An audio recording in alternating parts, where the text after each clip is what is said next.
Erlebe den farbenfrohen Wasserkocherwandel. Wusstest du, dass Wasserkocher im Winter ihre echte Bestimmung finden? Sie glauben ernsthaft, sie wären Chamäleons. Also ich stehe letztens in meiner Küche Kaffee machen, ne? Und mein Wasserkocher, der eigentlich schlicht silbern ist, fängt an, die Farbe zu wechseln. Da dachte ich mir kurz, wow, ist der jetzt ein Influencer?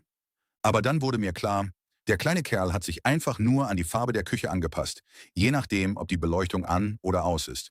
Als ob er sagt, hey Leute, ich gehöre hierher, egal wohin ihr schaut, lauter.